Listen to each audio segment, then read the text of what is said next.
Okay Rajan గారు, ప్రయాణాల సంగతి ఏంటి మరి? గ్రహణ సమయంలో ప్రయాణం చేయకూడదు అంటారు. ఎందుకంటే ఇది వచ్చేసి ఇప్పుడు రెడ్ మూన్ అంటారు దీన్ని. అంటే రక్తపు సంబంధించినటువంటి చంద్రగ్రహణం.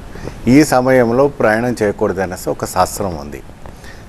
దానికి కావాలంటే మనం వాయిదా వేసుకోవచ్చు. ఆ వాయిదా వేసుకోవడం వల్ల ఎటువంటి ఇబ్బంది ఉండదు. కాకపోతే ఇప్పుడు 7 వరకు అయింది అనుకోండి, 7:30 తర్వాత స్నానాలు అవన్నీ అయిపోయిన తర్వాత మీరు ఏదైనా కార్యక్రమం మొదలు చేసుకోవచ్చు. కానీ సాధ్యం కాదు కదా నందిపట్ల గారు? వాస్తవమే. ఎందుకనంటే మనకు చెప్పబడినటువంటి శాస్త్రం ప్రకారం ఏంటంటే గ్రహణ సమయంలో విషవాయువులు అంటే మన భూమిని రక్షించేటువంటి కొన్ని పొరలు ఉంటాయి.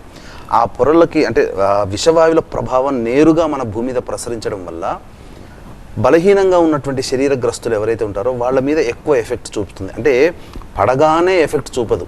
ఇప్పుడు ఏదైనా ఆమ్లము పడింది అనుకోండి, యాసిడ్ పడగానే ఎఫెక్ట్ చూపిస్తుంది. కానీ ఆ విషవాయువుల ప్రభావము తదనంతర జీవిత ప్రమాణంలో కొన్ని నెలల తర్వాత దాని యొక్క ప్రభావం చూపుతుంది. అందుకనే ప్రయాణాలు ఎక్కువగా తిరగకండి. ఇంట్లో ఉన్నా కానీ ఆ గ్రహణ సమయంలో ఆ విషవాయువులు ఇంట్లోకి వస్తాయేమో అనేటువంటి ఒక ఉద్దేశంతో ఇంటి తలుపులు కిటికీలు అన్నీ కూడాను మూసివేసి ఉంచండి. అలాగే గర్భిణీ స్త్రీలు కూడా మనకు శాస్త్రంలో భయపెట్టారు కొంత.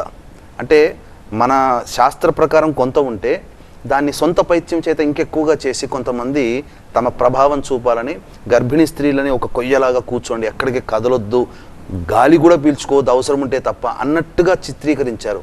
వాస్తవానికి గ్రహణ సమయంలో గర్భిణీ స్త్రీలు సంతోషంగా కూర్చోవచ్చు. ఇప్పుడు మనమందరం కూర్చొని ఎలా కూర్చున్నామో అలా కూర్చోవచ్చు, పడుకోవచ్చు, కానీ నిద్రపోకూడదు. గ్రహణ నియమం ఏంటంటే ఆ సమయంలో నిద్రపోవడం కానీ అలాగే హెయిర్ కట్ చేసుకోవడము, గోళ్ళు కత్తిరించుకోవడము ఇలాంటివి చేయకూడదు. అంటే గర్భిణీ స్త్రీలకి ఆ అమ్మాయి యొక్క శరీరము, అందులో ఉండేటువంటి శిశువు కూడా చాలా బలహీనముగా ఉంటారు. ఆ బలహీనమైనటువంటి ఈ విషవాయువుల ప్రభావం ఉన్నప్పుడు మనకు సాధారణంగా గ్రహణం మరియు వ్యాధులు వస్తాయి. ఎంతో మందిని మనం చిన్నతనంలో చూసాం పల్లెటూళ్ళలో. కాబట్టి గర్భిణీ స్త్రీలు ఆ గాలి పీల్చకుండా ఉంటే చాలు. ఏది విషవాయువుల గాలి. కానీ దీన్ని వక్రీకరించి అసలు శ్వాసే తీసుకోకూడదు అన్నారు తెలియకుండా. ఏంటి మరి సొల్యూషన్? ప్రయాణాలు మనం అవాయిడ్ చేయలేని సిచ్యువేషన్లో గ్రహణ సమయంలో ఏం చేయాలి? ఇక్కడ ఫస్ట్ నమ్మే వాళ్ళు ఉంటారండి. గ్రహణాలు ఈ శాస్త్రం అన్ని నమ్మే వాళ్ళు ప్రయాణం చేయరు. నమ్మని వాళ్ళు చేస్తారు. నమ్మినా కొంతమంది చేయాల్సి వస్తుంది. అది తప్పించుకోనప్పుడు మంత్ర జపం చేసుకోవడం, వీలైనంత వరకు ఆ లైట్ మన మీద పడకుండా కొంచెం క్లోజ్డ్గా ఉండగలిగితే ఉండగలగడం, నామజపం చేసుకోవడం. ఇంకా మనం ఎక్కడున్నా చేసుకోగలిగేది అదే కదండి. అది చేసుకుంటే చాలు. ప్రయాణాలు చెయ్యరు, చాలా వరకు చేయరు. గ్రహణంలో చెయ్యాల్సి వస్తే అదొక్కటే, ఇంకేం లేదు. Simple cute answer.